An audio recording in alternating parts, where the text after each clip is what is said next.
Szevasztok, srácok! Ez egy újabb videó. Ugye remélhetőleg láttátok a AVAX-os billentyűzetes videómat.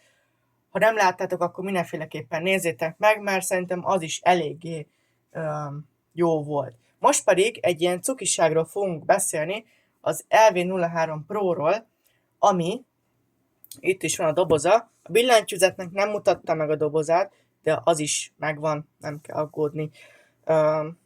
Ugye itt van, látjátok, hogy full ugyanaz, és akkor így ennyi lett volna ez a kis dobozos cucc. Szóval, mi is az a kis prócska? Az AVAX Pro. Egy gaming egér háromféle módon csatlakozik a számítógéphez vezetékesen, USB-s vezetékesen, visszateszem gyorsan, illetve kicsi USB-n keresztül is csatlakozik, vezeték nélküli, ott látható, vezeték nélküli, igen, illetve vezeték nélkül, szóval az a kis USB 2,4 GHz-es módot tud. Ez egy jó sebesség szerintem. Tud Bluetooth-ot is, de az már ilyen nagyon lassúcska, ott már azért nem az igazi. Kicsit letekerek, majd puskázok, mert azért mégse tudok mindent. Szenzor. Ez egy PixArt PAW 3395, más számot néztem, bocsánat. Optikai érzékelős, és profi játékhoz is alkalmas. Szóval Fortnite-hoz kiváló. DPI beállítások akár 26.000 DPI, ami már nagyon durva. Szuper érzékenységet nyújt. 650 IPS és 50 g. Ez nagyon könnyű egér. Szóval, hát igazából 55 g, de mindegy. Aztán az alap polling rate, az kérlek szépen 1000 Hz, de akár 8000 Hz polling rate-et is támogat.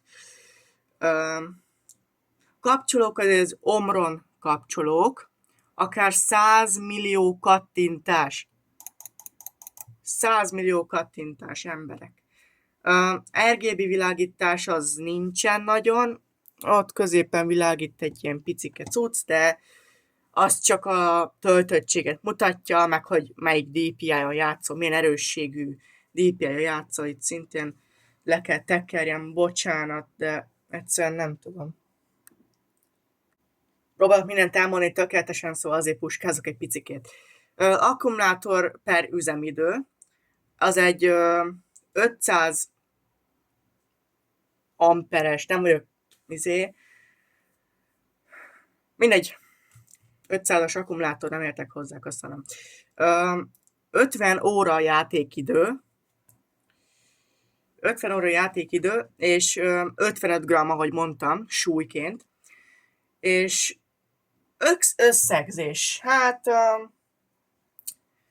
most az én véleményemet mondom, utána kicsit így, nem is térünk át rá, tök fölösleges egyébként. Csak hogy lássuk. És kicsit így mutatjuk így. Na, összegzés. Egyébként rohadt jó egér.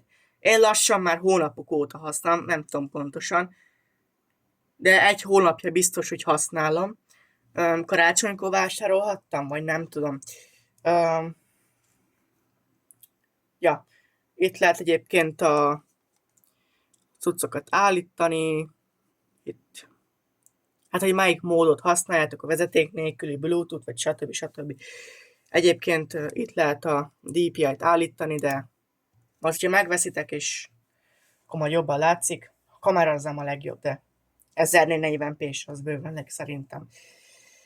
Srácok, szerintem nagyon jó az egér, nagyon könnyű, nagyon gyors, és ennyi pénzért 22 000 forintért vásároltam, de szerintem nagyon jó. Szóval nem kell venni olyan egereket, amik picit többet tud, mint ez, de akkor is 100 000 forintért nem éri meg megvenni egy ilyen Asus egeret, vagy nem éri megvenni a Logitech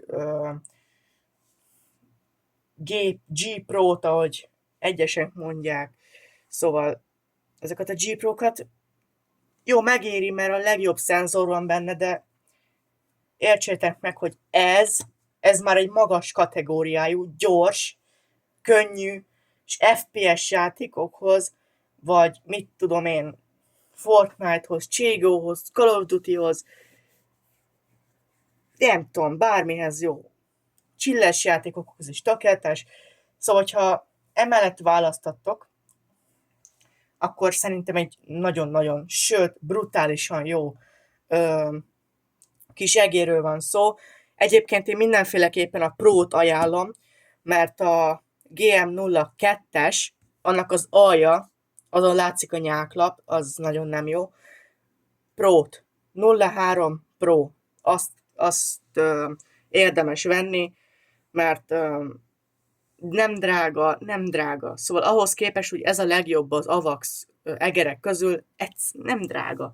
Sőt, olcsó és nagyon jó. Szóval, hogyha ezt választjátok, akkor én ennek csak örülök, ugyanis remélem tudtam segíteni, és kicsit azért, ja, úgyhogy akkumulátor nagyon sokat bír, de azt már mondtam, 50 óra, értitek? Ez nagyon-nagyon sok. 50 óra, ez nagyon sok. Egy nap, 24 óra. Akkor mondjátok már meg, hogy mennyit bír. Nagyon sokat. Úgyhogy, srácok, döntsétek el, hogy nektek megéri-e. Nekem nagyon megéri, és nagyon meg vagyok vele barátkozva, és nem akarom egy ideig lecserélni, szóval, ha ti egérvásárlás előtt álltok, akkor mindenféleképpen ezt ajánlom, mert ez olcsó, és szinte néha jobb is, mint egy Logitech, nem tudom mi. Szóval, ja, a G Pro nem jobb, de a másik Logitech egérnél egy picikét jobb, úgyhogy, meg például könnyebb is, úgyhogy, ja, ennyi. Remélem tudtam segíteni, vagy megerősítettem bennetek azt, hogy tényleg meg szeretnétek venni. Nem drága, 23 000 forint szerintem a max, de akár olcsóbb. Úgyhogy, srácok, ennyi. Úgyhogy köszönöm a figyelmet. Tetszett, akkor mindenféleképpen dobjatok egy lájkot, ugyanis egy új csatornát hoztam létre, a Tech csatornát, és szeretném azt a csatornát is feljebb húzni, mint a gaming csatornámat. Persze azt is nézzétek meg. Ott is megtaláljátok ugyanezeket, csak itt most, értitek, itt most talán jobban át tudtam adni a dolgokat. Meg nem egy zsúfolt terület, hanem szépen átlátható nagy területben van, úgyhogy ez már tényleg az igazi videó. Szóval, hogyha ezt nézzétek, akkor ezt a videót, akkor ja, ez már jobban áttekintettük ezt a dolgokat. Úgyhogy ennyi. Köszönöm a figyelmet. Sziasztok, és iratkozzatok fel, nyomjatok egy lájkot, csengőt, mindent. A következő videóban találkozunk. Talán egy videókártyás bontogatós videóban. Nem tudjuk. Na, sziasztok.